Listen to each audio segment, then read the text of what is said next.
Hello and welcome to Baseball Barbacast, the only baseball podcast in the world that's going to ask ESPN's Jeff Passan about Ryan Stanek. I'm Jake Mintz. That's Jordan Shusterman. That's Jeff Passan. Ain't nothing dead about this deadline. Am I right, Jeff? Dude, you got me off the rails within the first 5 seconds of the show.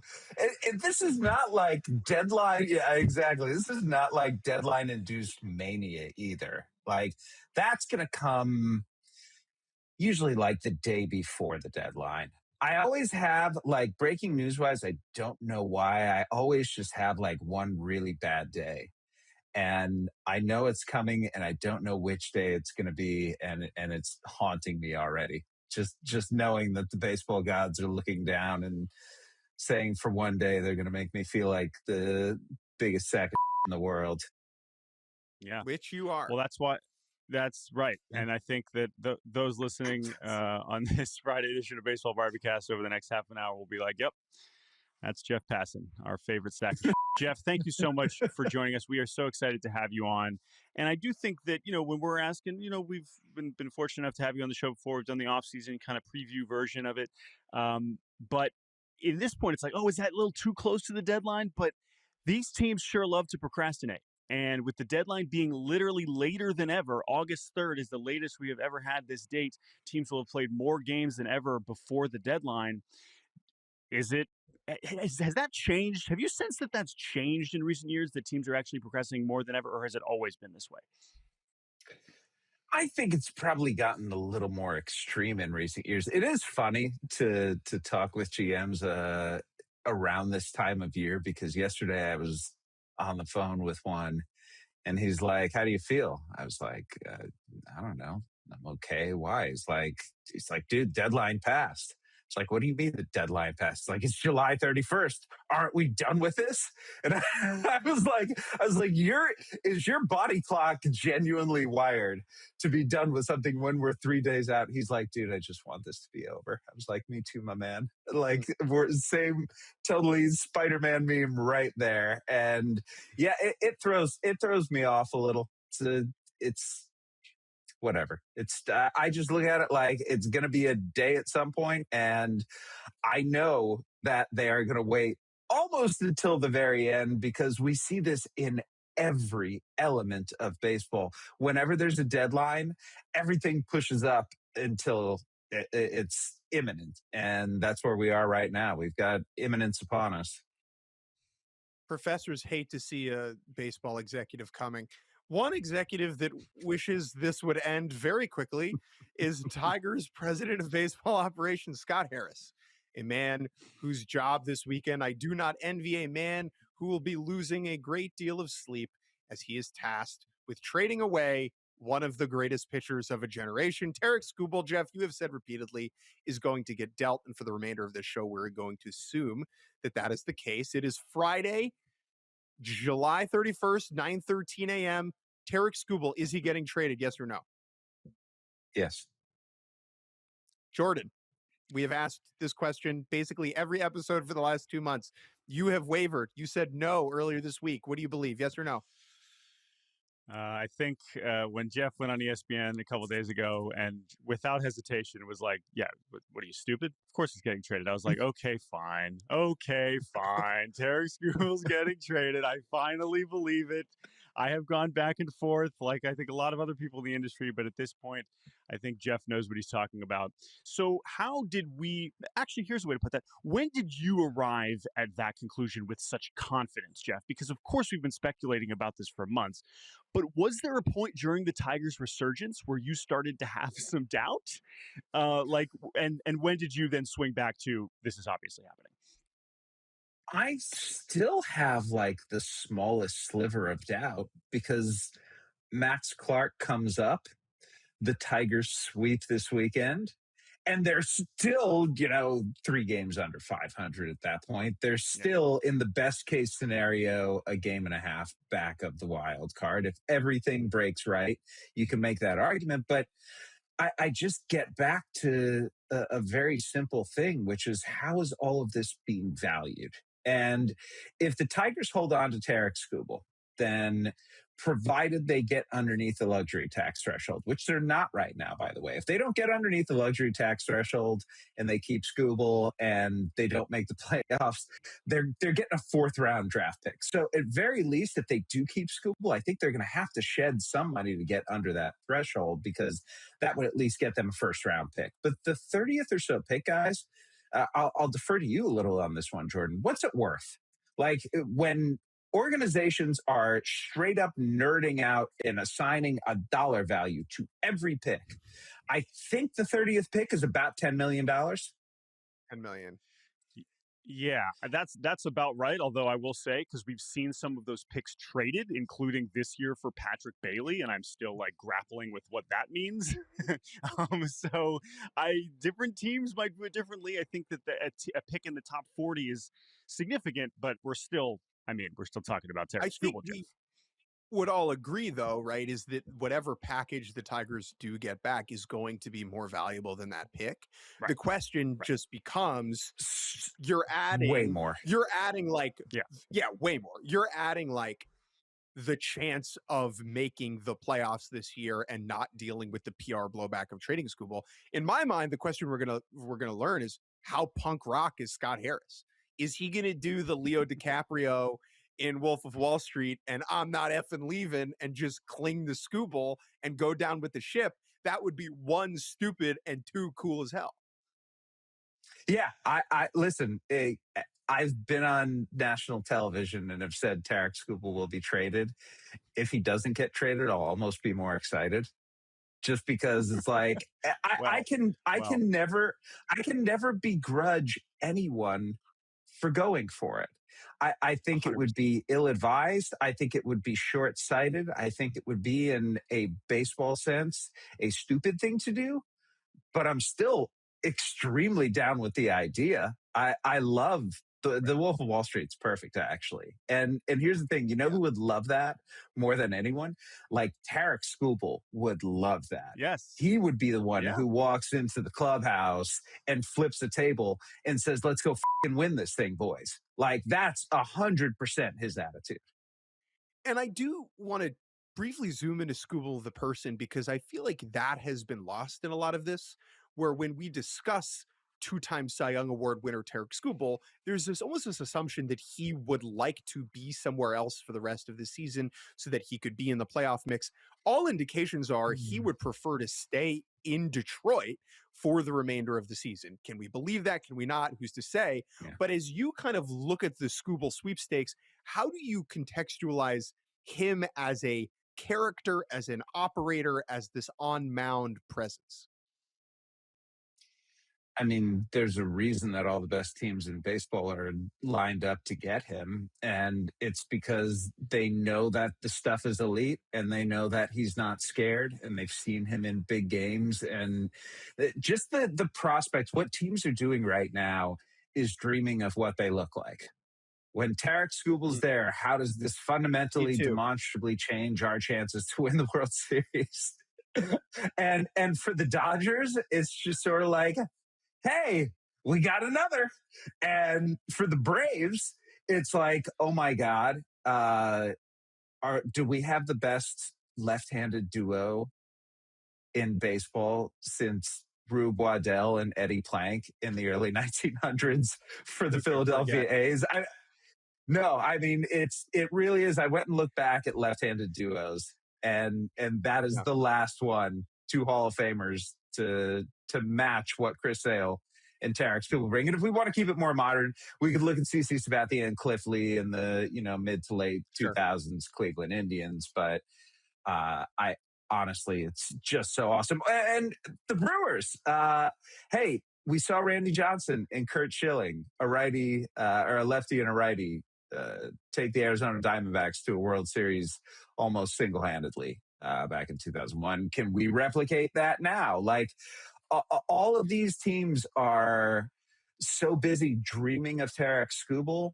on one side of their brain, and on the other side of the brain screaming, do not overpay, do not overpay, do not overpay. It's a rental, it's a rental, it's a rental. You're giving up so much. Oh my God. Are you really going to give? Like, that's where we are right now. We're at the part of the game right now where the GMs that want to acquire Tarik Skubal are lashing themselves for the value that they are about to propose losing in a deal like this. It is uncomfortable for having such a great outcome in the end.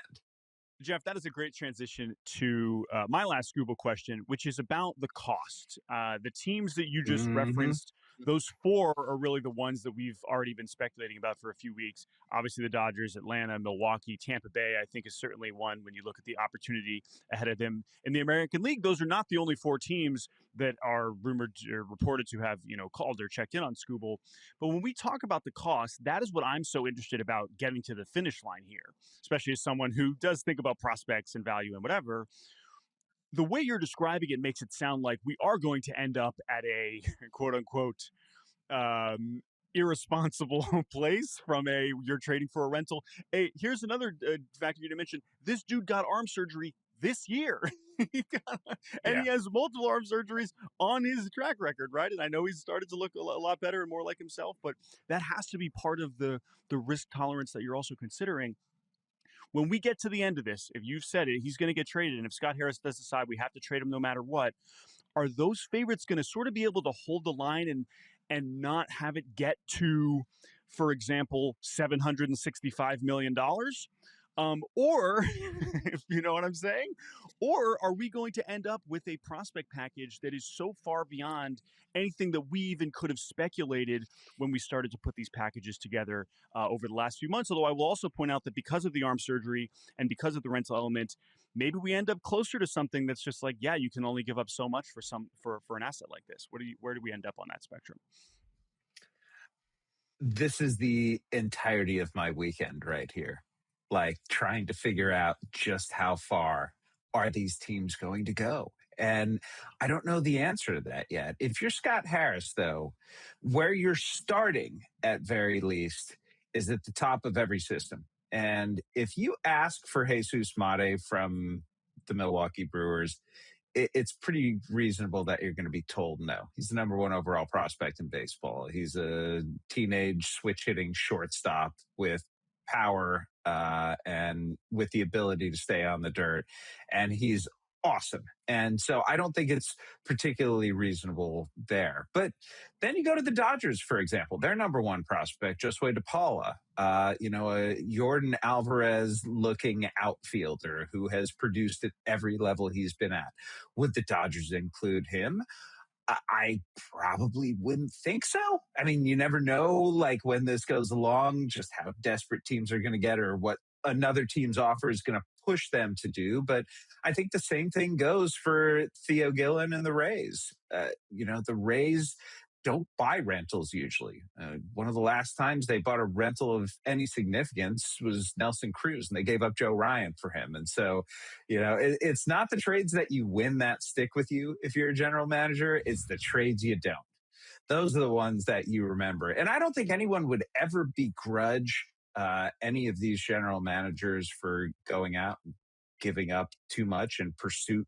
Really, if we distill this, it's in pursuit of a championship. It's the clearest thing that you can do to pursue a championship of any of these things. So even if you do overpay, I don't know that anyone's going to sit here and slime you for it. But part of me also wonders if, let's say Mate won't go, let's say DePaula won't go, let's say Theo Gillen won't go from any of the three big favorites. Is having that number one prospect from another team come back something that public relations wise is important to the Detroit Tigers? Like, do they want to win this deal? And if so, can the Atlanta Braves say, here's Eric Hartman, boys, and we'll also throw in Cam Caminiti. And you know what? If you want another pitcher who's closer to big league ready, here's J.R. Ritchie. And, among the teams, I was talking with somebody last night who said, keep an eye on Atlanta. Now, this doesn't mean that the Braves are going to, leap over the Dodgers or the Rays or the Brewers, who frankly have better farm systems than them and have more access to that depth rather than that top end guy. But if the carrying piece is the important thing for Scott Harris, then it's going to be interesting to see what direction all these teams go with that. So I want to ask specifically about the pitcher versus position player side of things, because when you look at the Tigers farm system, it might be the Mhm. most bat heavy group in the entire minor leagues. I mean, they have very few arms I'll say matriculating this: up the system. the Brewers are pretty Are similar. close. At least they're top end guys right now, and even the Dodgers. I was talking with one team last night that was looking at the Dodgers system, and the first 9 players were bats, and 7 of them were Yes. outfielders. Now, the reason I bring this up is because Scott Harris, when he trades Skubal, is going to say something to the effect of, we believe that the 2027 Tigers can compete for a championship. Whether that is true or not, that is going to be the spin, right?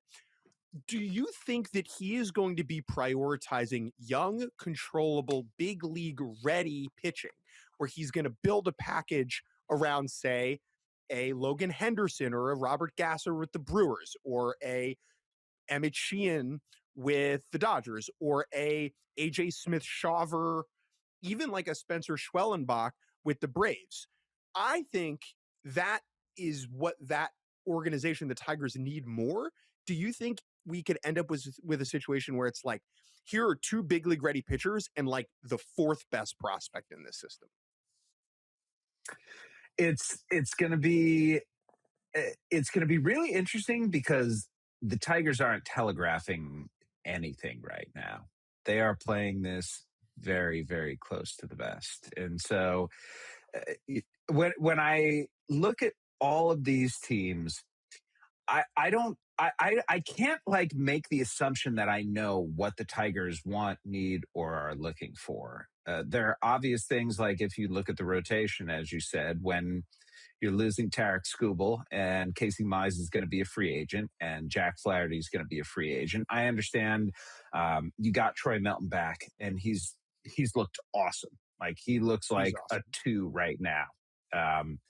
You're getting Jackson Joe back from Tommy John surgery, and his stuff looks good, and he's going to be in the rotation going forward. And you sign Framber Valdez, and you can look at Ty Madden coming back, or Reese Olson from the shoulder, or Kiner Montero. Like there are possibilities there to fill out a rotation. I think ultimately, aren't the Tigers just going to try and get the most talent? Like, isn't it? Yeah. I just feel like if you're trying to bring people back right now for Skubal to say, hey, we're still going to give the old college try here and make a push like we did a couple of years ago where we, backdoored a playoff spot in the last week of the season. I guess I get it. But this to me is about 2027 and 28 and 29 and beyond that. Yeah. And that should be what the priority is. Figuring out what the absolute most talent you can get back is and doing that. So my last Skubal question is related to that, where if it is about the raw talent, no team has more and can afford to do more than the Dodgers. It's not necessarily that their system is better than Tampa Bay or Milwaukee. That's probably comparable. It's that the Dodgers have a higher appetite to seed players because they can backfill them much more easily than the Brewers or the Rays. And so my question is not specifically about the Dodgers. It's, how is Tarik Skubal not a Dodger?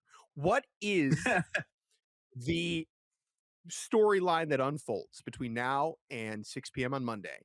What has to happen for the Dodgers to not pay the biggest price, to not go above and beyond these other teams, to see Skubal end up in Atlanta or Milwaukee or Tampa or somewhere else?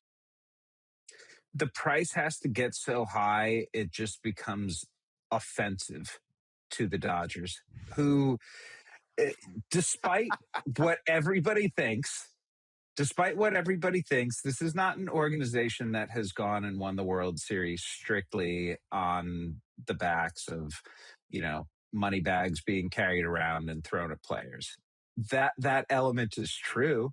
They are extremely good at spending money. But guess what? They're extremely good at developing talent. They're extremely good at making trades. They're extremely good at identifying players who are going to be good and drafting and developing them. Jordan, have you spent any time just looking at the top prospects stats from the Dodgers this season? Like the top 15 or Dude, 20 guys. I've never Every seen single this many. one The of them. the outfield depth is comical. I mean, it's like I don't It, even know, and that's part of why you can point at them. But it's that they could literally afford to move these. But yes. Now you could say there are also people that be like, how many of these players have become good major leaguers for the Dodgers? Now there's reasons why that hasn't happened. There's people that say that part of their pitching development is maybe overrated in some respects because of what they've been able to do. But I think this year with guys like Justin Robleski, and they have had some examples where it's like, no, they're probably, it's not just the guys that they have traded away, guys that maybe they haven't, right? How many times have they've turned down offers for players that have ended up helping them?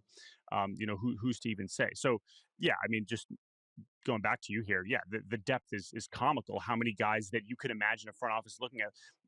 Whereas other teams, yeah, they're highly ranked, they're early draft picks, but they might not be having as good of a seasons. You have, as you just mentioned, you got 15 players having incredible seasons that it's just easier to swallow. Every one of them is hitting 300, 400, 500. Like it's absurd. And you see the numbers and you wonder about the context and ballpark environment and stuff like that. And I did a little exercise with a couple of GMs last night where I was like, hey, can you run me through what your model has with the Dodgers outfielders?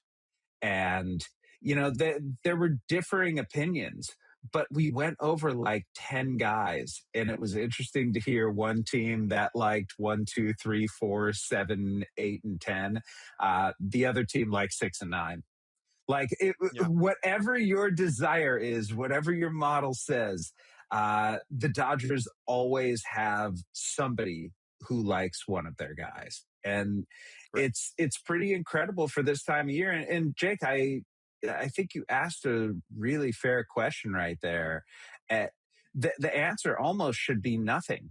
There's nothing that should get in the way of the Dodgers doing this because they do have such advantages because unlike the Brewers and unlike the Rays, this isn't the avenue on which their championship is built.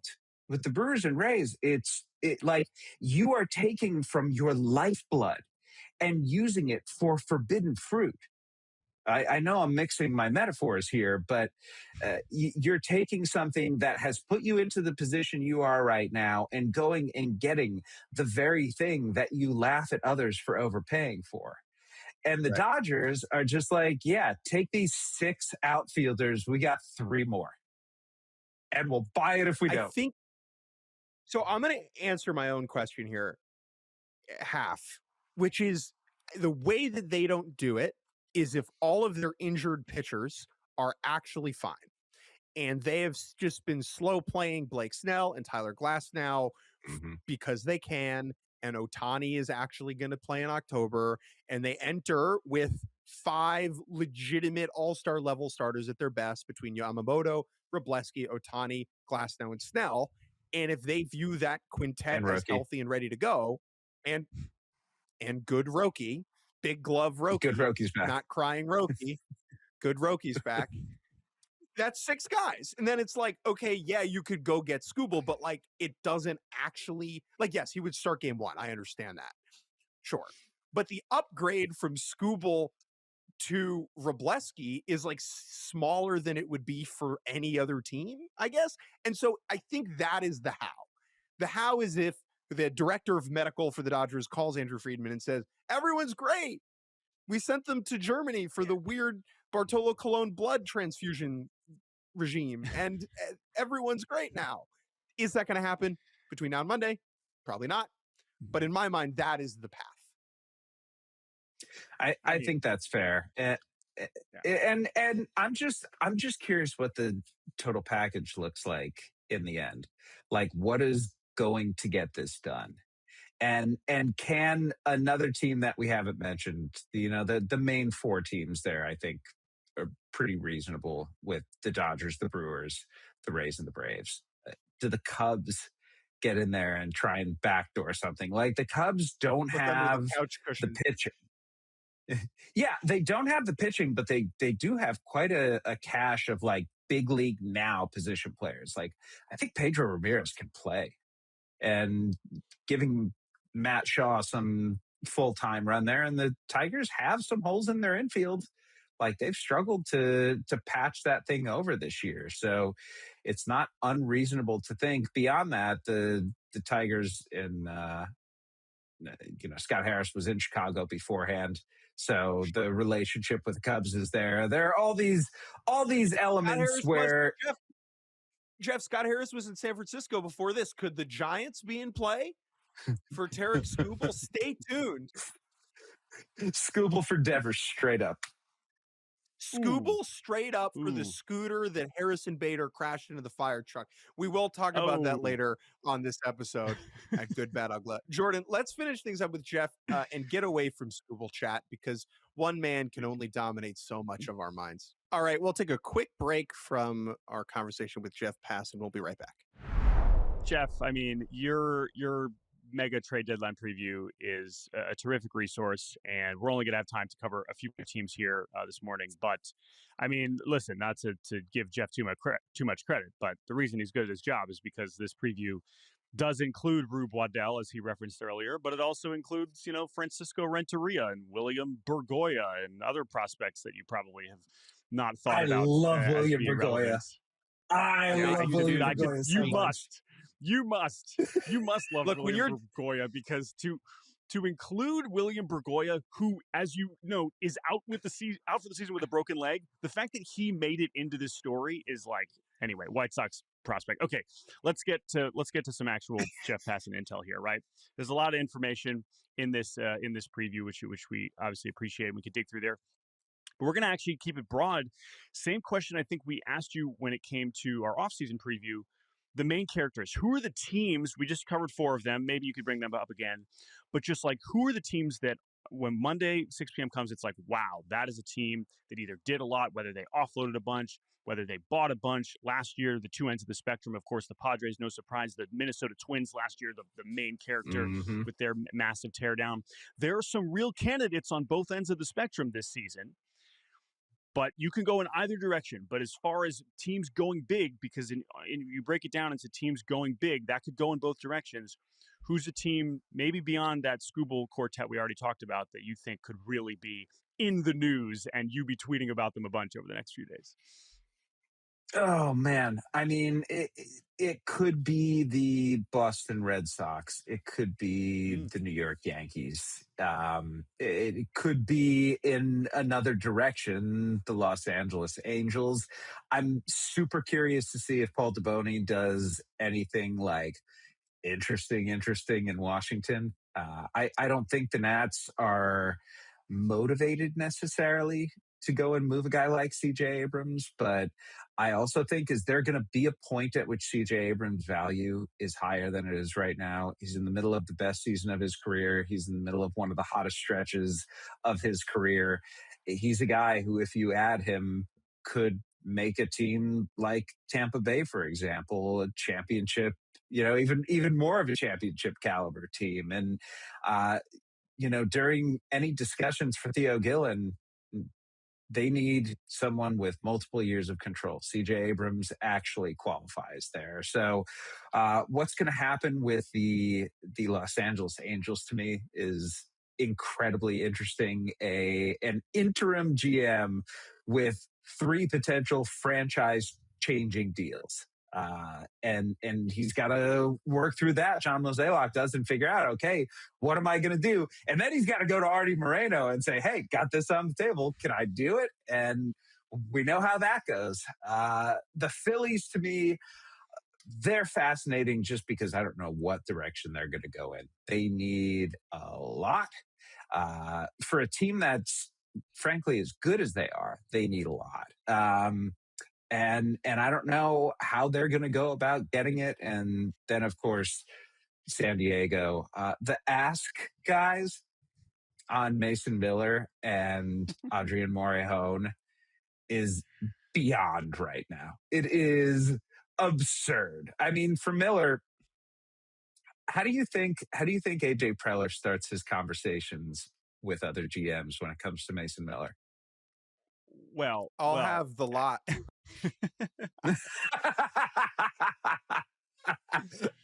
And then a chocolate frog just goes and jumps out the window. It's great. The conversation starts like this. Essentially, if Mason Miller is going to be in play, everyone in your organization needs to be accessible.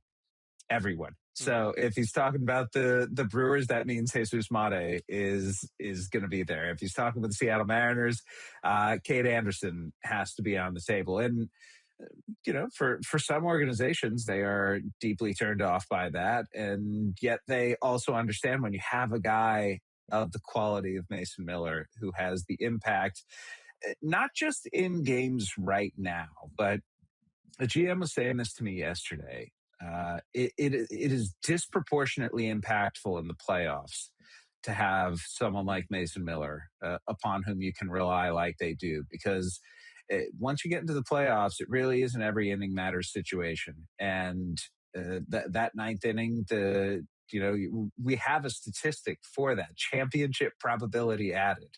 And the closers of teams that are in there for every game, like they're quite high up on that list. So it's the one time a year where the idea of a one inning guy, he's only going to throw 60 or 70 innings. No, these are important leverage innings. And it's why AJ Preller wants multiple top 10 prospects from an organization for the rental of Adrian Morejon, who is probably the best actual reliever that's out on the market right now. It's quite a weak relief year. And teams are getting a little snippy about that. And I think, part of the reason we saw AJ Minter move early is because Minnesota wanted the bird in hand. And the Mets wanted to sort of stack their levels just in terms of when they're dealing guys. Like there's a timing element to all of this. And the way that each of these teams individually approaches it, it's, to me, the most fascinating part of the deadline. Because you never know. With 30 minutes left, you might get a call from Craig Breslow asking you to trade Joe Ryan. And you're like, I literally do not have time for this right now. My last question is about David Stearns and the New York Mets, who have endured a mountain of woe all season long.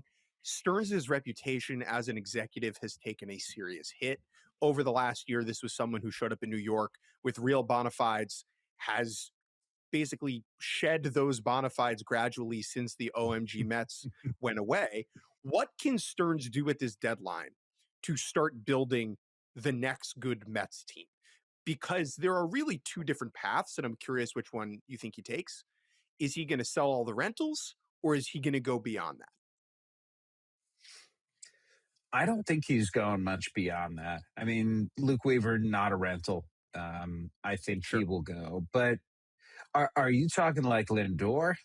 Is that more along the lines of what you're thinking? Lindor's not going anywhere. I'm talking like Alvarez. Do they try and offload Bichette? Are they going to try and reshuffle the deck for 2027? Do they believe in like the Beatty, Alvarez, Vientos group, or are they going to try and move on from those guys via trade? Does anyone? I like.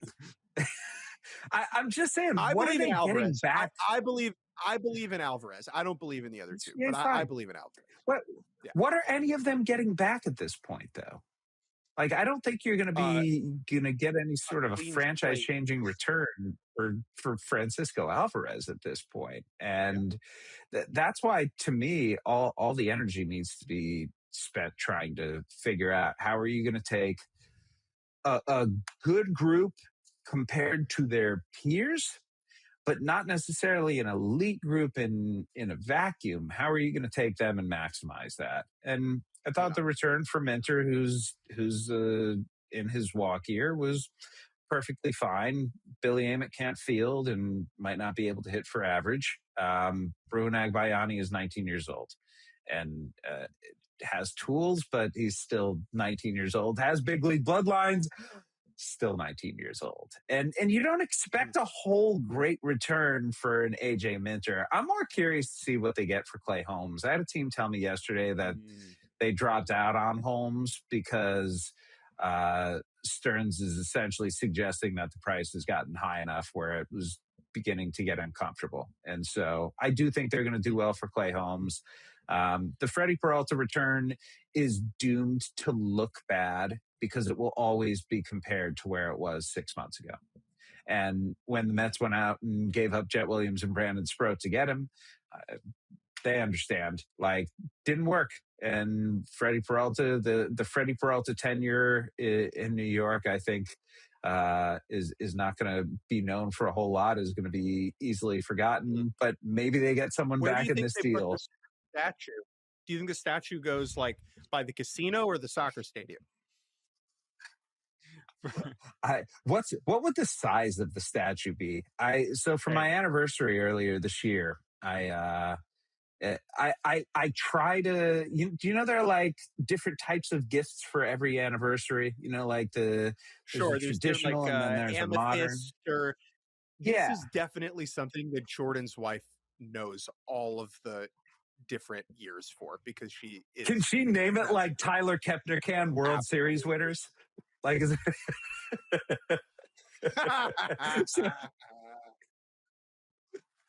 So I'm looking this year, and this Kepner level. This year, 19th anniversary is bronze. I was like, man, it's a really good like bronze sculptor who lives in Kansas City. I'm gonna go and look at his studio and see what we got there. Do you know how expensive bronze is? I walked home that day with the saddest little statue. It's like, I've been married to you for 19 years. Here's a trinket. And I'm just wondering, like, is the Freddie Peralta statue just like going to be Lego sized or what's that? Is it going to be one of those, like, this is what's the scale going to be? 200 to 1? Like Ant-Man. My question is, how does it compare to the Justin Verlander Mets statue? Is it going to more, certainly cheaper, but again, in terms of those forgettable tenures, there's actually a few contenders there. God, I almost forgot that Justin Verlander was a Met. What weird years those were. Exactly. All right, there. Jeff, before we let you go. Oh, yeah, sorry. Go ahead, Jake. I was going to say, I was there. I saw Justin Verlander on the Mets. He was wild times. Jeff, one bold prediction for this deadline besides Ryan Stanek extension with the Cardinals. Oh my God. I hate bold predictions, man. Be bold. Don't be cold. I'm not bold though. That's fine. Give me something cold. One cold. No. One cold prediction. If you don't want to do a bold prediction, one cold prediction. Tarik Skubal's going to the Dodgers. Thank you, Jeff. All right, Jeff, my final question for you is a little bit more meta. It's not necessarily digging into a specific team or a specific player, but something that I have certainly given you plenty of grief over, but also plenty of credit, depending on the circumstance, involves your use of the all caps breaking. Now, this is, not exclusive just to you, but as a, prominent newsbreaker, especially on Twitter, this is part of the art form now, is to decide whether this bit of news that you are indeed breaking, you are informing the world, whether it deserves the all caps breaking. I believe so far, the Curtis Mead for Connolly early, which was kind of out of nowhere, that got an all caps breaking, and I loved it. I actually thought that was textbook. I thought that even if those names aren't necessarily huge, it was surprising because of the match and all those things. When it's a little bit less, you just hit him with the very standard trade news, : that just kills me, right? It's just like, folks, don't get too excited. Just some news, just a little bit of news, just a little bit of trade news. With all that said, and by the way, this is also interesting because in the off season, there's trades and sales, right? I'm sorry, Jake. Can you do it again? Trade news. Trade news. Trade news. Trade news. In the off season, Jeff, there's more genre. There's a larger genre of news to break, right? You have trades, you have signings, you have hirings and firings, whatever. Right now, we're just talking about trades. So a trade has to reach a threshold that we still do not totally know how to define. My question to you, my last question to you, as we barrel towards the 6 p.m. Eastern deadline on Monday, over under, like, how many all caps breakings do we think we're going to get? Okay, Skubal, we cashed that one. We wish you the best in breaking that news. We hope that you get it. That is obviously an all caps breaking. Okay, that's pretty obvious. We've been debating for the last few weeks, like, who's that next best player traded? CJ Abrams, he gets traded. There's no doubt about that. Luis Arraez, Easy. is that an all caps? That's an interesting line to debate. I think team involved. So I'll just say to you, do you want to call your shot? How many all caps breakings do you think you do before 6 p.m.? Jake, one more caveat before Jeff answers. Jeff has done 4 all caps breakings since opening day. So this is not something that happens all the time. I know trade deadline season's a little different, but you've only had 4 since opening day. What are the others? So the 4 since opening day are Connolly Early for Curtis Mead, J.J. Weatherholt contract extension, the Patrick Bailey trade, and Shane Baz extension with the Orioles. I think it's interesting that you did Shane Baz and not Kyle Bradish for breaking. I didn't have Bradish. That's why I didn't break Bradish. Yeah. I would have done Bradish. I had the money first, but I did not have the actual deal being done first. And so the problem with predicting these things is I'm also essentially saying what I think my effectiveness is going to be. And like I said, I always have a bad day at the deadline. And so if you see a breaking in all caps where you feel like it's maybe not warranted for the situation, please understand that it might just be me trying to gas myself up after losing. There's a real possibility that I'm like, you know what? This lefty reliever going to a fringe contender, I'm going to put the all caps breaking there just because I need to feel good about myself. I need to pump myself up. And but actually, that right there is the most insightful thing Jeff has said on this entire. If you wanted to learn about Jeff Passan, not just the information he has, I think that was that was very honest. I appreciate that, Jeff. I mean, okay, so you guys want to hear a great story from the All-Star game? I'm down. I know that I'm going to be writing about the Olympics the next day and this agreement that they're trying to put together. And I want to talk with some players about staying in the Olympic Village. So it's the night of the Home Run Derby and go down into the National League clubhouse. And I see Joan Duran there, and he's with a couple, he's with his kids, and ask him about the Olympics. He played in the World Baseball Classic. He's like, yeah, I would love to stay in the Olympic Village. I shake his hand, and I'm walking away. And he's like, hey, come over here for a sec. Walk over to him, and he's like, how do you get all the news? And it was really ironic that Joan Duran was the one to say this, because last year, the great emasculation of my trade line was getting my ass kicked by Ken Rosenthal on the Joan Duran trade. I was sitting there with one of my bosses, and I was convinced that Duran was going to Seattle. Like after all the conversations I was having about what was going on, sometimes, like the art of the game sometimes is that you do not want to be too much of a pest with people who are trying to help you and who are trying to do their job, right? Who are trying to do something that's really important for wherever they're charting the course of their franchise. And so if you feel like you have a decent sense of where something's going, you'll just sit around and wait for people to get in touch with you. It's not pestering. You got to have some feel in that situation. And based on all my calls, I thought Duran was going to Seattle. So when I saw Rosenthal tweet out in the middle of a meeting with my boss, Duran to Phillies, it was just the Mhm. biggest dick punch imaginable. And so for all the people to ask this and say, how do you get all the news? For him to be the one, and here's the thing though, I leveraged that opportunity as I try to do any that's presented to me, and said to him, so this means you're going to tell me where you're signing in free agency, right? It's like, I got you, bro. Always Oh, be man. grinding. Last deadline I have in front of me, Jeff, you had 7 all caps breakings at the deadline last year. That was Naylor. Last one I believe was 7. Griffin Jacks. Yes, Naylor, Yes, that was a buzzer Brian beater. Hayes, Gino Suarez, Mason Miller, Carlos Correa, Merrill Kelly, and Griffin Jacks. I'll set the line this year at 7.5.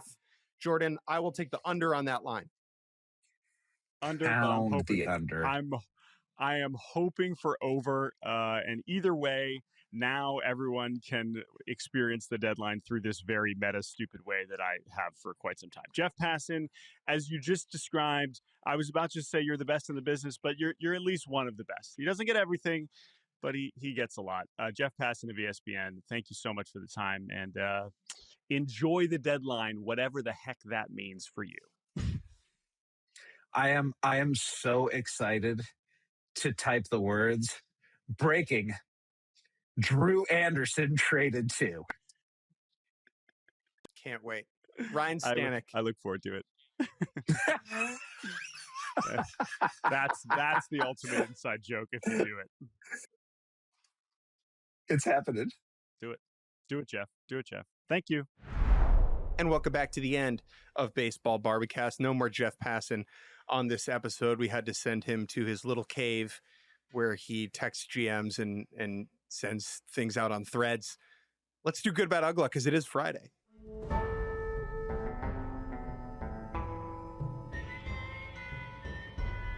One thing good, one thing bad, one thing Dan Uggla from the week that was. Jordan, start us off.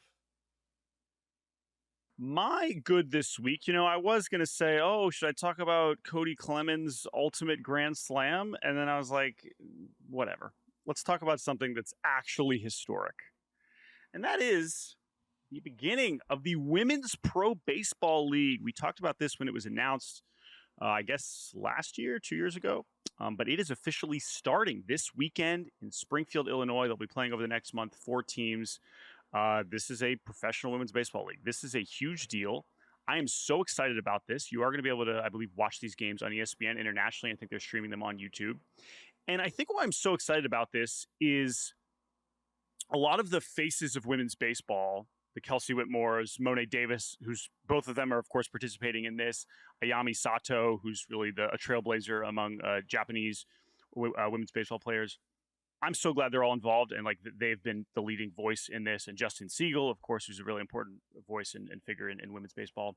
But I love that we're just going to have a league now with stats and games and a full schedule that we get to find out who are the other awesome, women baseball player in the world. We've just had, we're going to have a Women's Baseball World Cup. They just had a regional with that in Illinois, also in Illinois this past week. Team USA dominated, no shock there. But I'm just excited to learn about more of these players and for them to get more exposure because we've had it so centered during the promotion of this league around a real select few, and that's deserved for sure. You got to kind of have those faces of the league. Sure.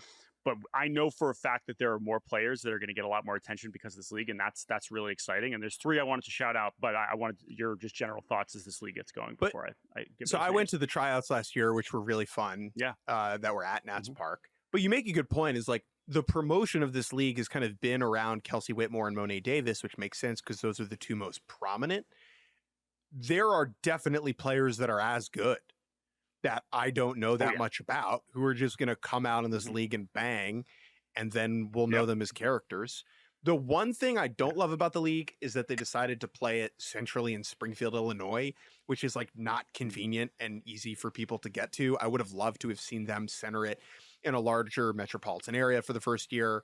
If this was anywhere on the Eastern Seaboard, I would have made the trip. I'm not going to, fly to Chicago and drive to Springfield. I hope that people do because this is going to be very cool.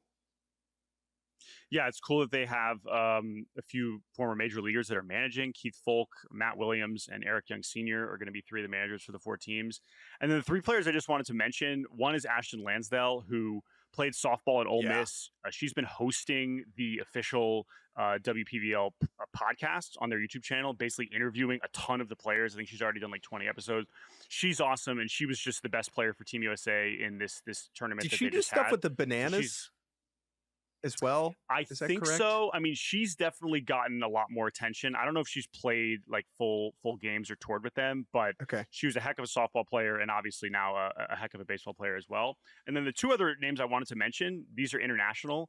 Leah Cornish, who also had the best stats. She's from Australia. She's on the same team, the same Los Angeles team as Ashton Lansdale. Her numbers in this tournament over the past week were absurd. And then the one I think I'm most excited about of any of them is Rain Padgham.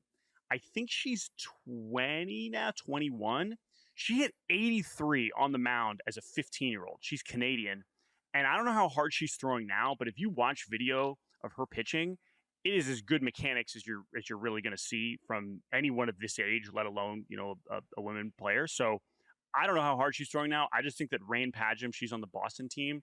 I think she's going to get attention. I'm calling my shot there as far as pitchers in this league. I think she's the one, and obviously with an awesome name and some Canadian representation there. So yeah, I'm excited to see how this league goes and excited to learn more about the best players in the league. So WPVL, give it some love.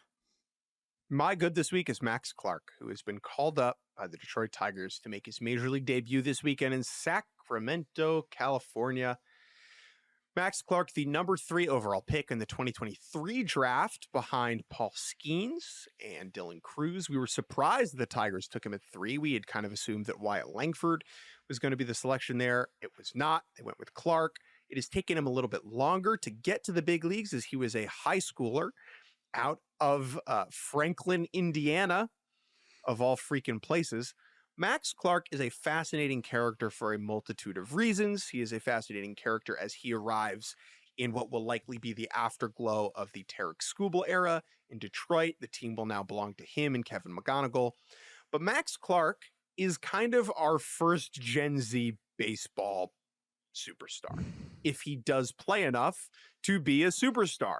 Whether that is the baggy pants or the oodles of chains or the way in which he probably unironically says unk. Like when I say unk, I'm doing a bit, right? He says unk and chopped like he means it. He's saying it with his chest.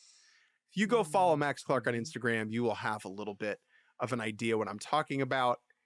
And he has 464,000 Instagram followers, which I'm sure is more than most all-stars. Like right now, he has not played a big league game. Does the performance match the sauce? Does the batting line match the drip? That is the question. And if Max Clark is an elite level performer, he is going to be a very, very big deal. There are very few baseball players in our ecosystem that actively want to be really famous. Max Clark wants to be really famous. And if he hits, it will get him there.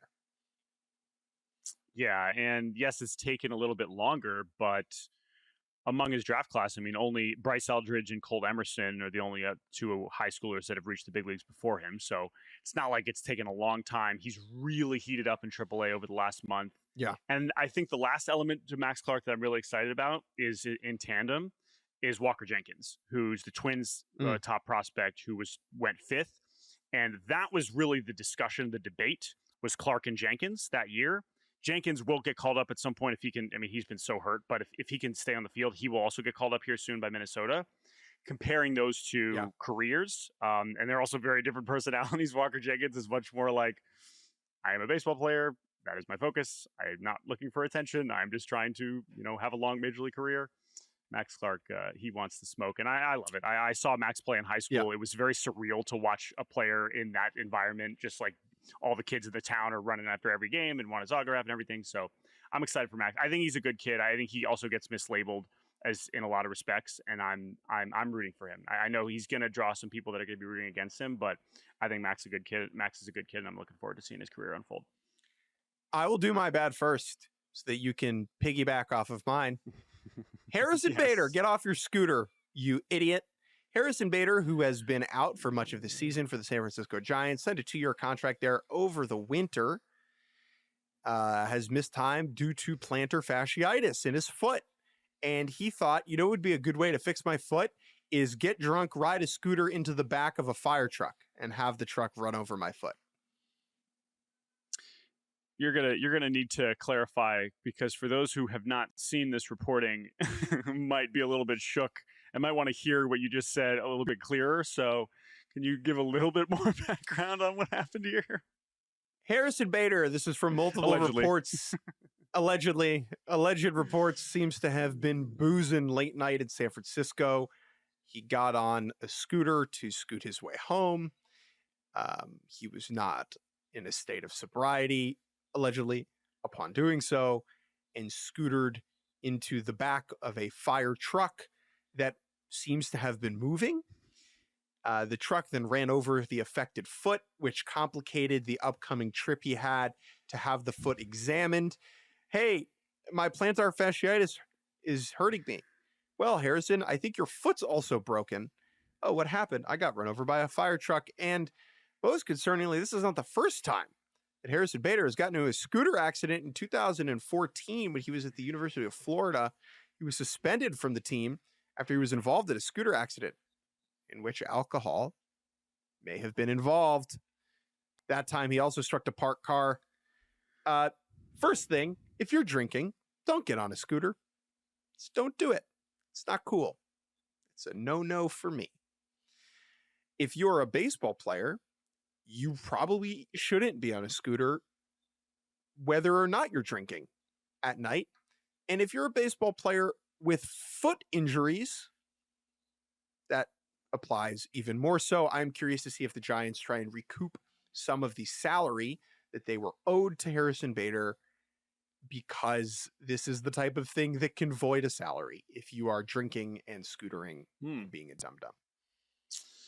Yeah, and also bad is Tony Vitello asked about it, was like, yeah, you know, he wasn't going to play again this year anyway because of this plantar fasciitis issue.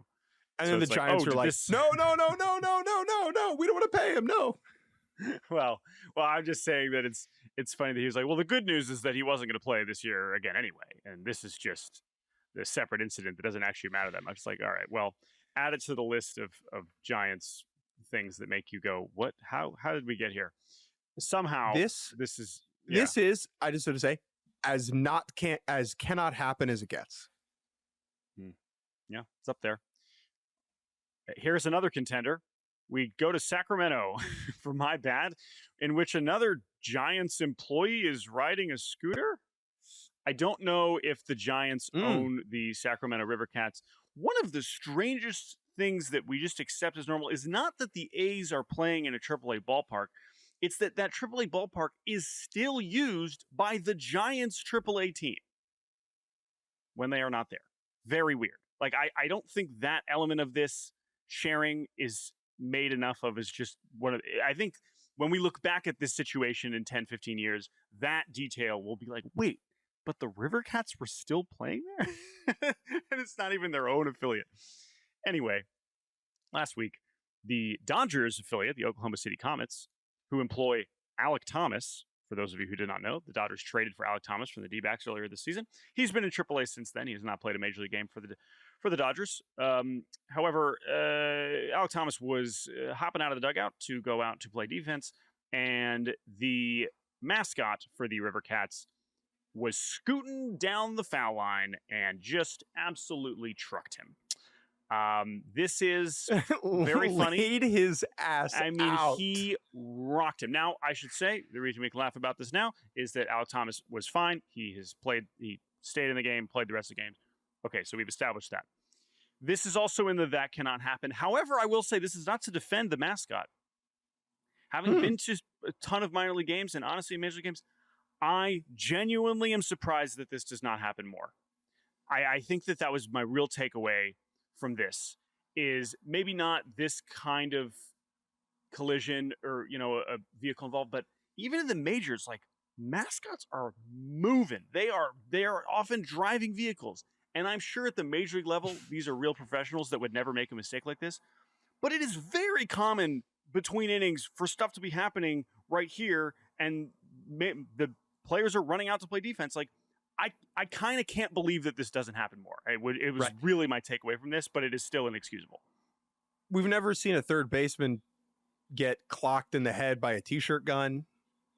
We've never seen the Fanatics ATV run over a foot like Harrison Bader. Right. It feels like these things will happen in time. Yeah. Don't do this. Don't, if you're a mascot, like, just look both ways before you scoot down the foul line. I also love that, like, the collision was so perfect that it wasn't even like he had time to, like, swerve out of the way. Like, it was a direct. It wasn't like the Alec mascot Thomas was like, oh just no, got tried to get out of the way. Jacked up. Perfect. All right. You want to do Uggla first, and then I'll finish?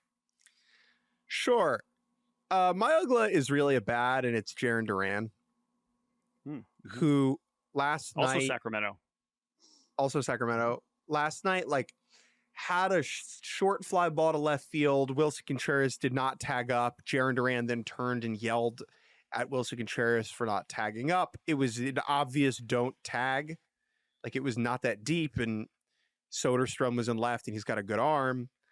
And then after the game, like, he, like, slammed an iPad at one point and was, like, being a baby. After the game, he was asked about it. He said, it's nothing. And then he immediately said, it's something within the team that we that we work on, and it's nothing.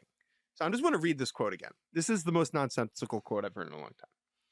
It's from Christopher Smith. Jarren Duran asked about his gesture towards third base. Quote, that's nothing.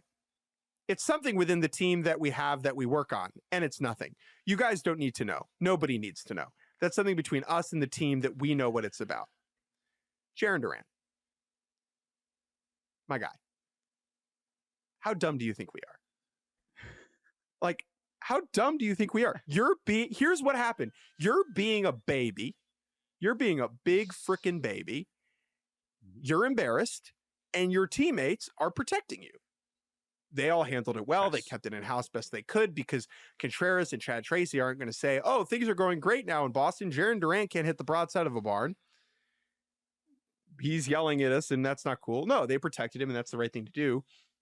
There's a part of this where I do feel bad for Jarren Duran. Like, he's been playing so bad, and it's clearly wearing on him and making him do more irrational things than he would have done before.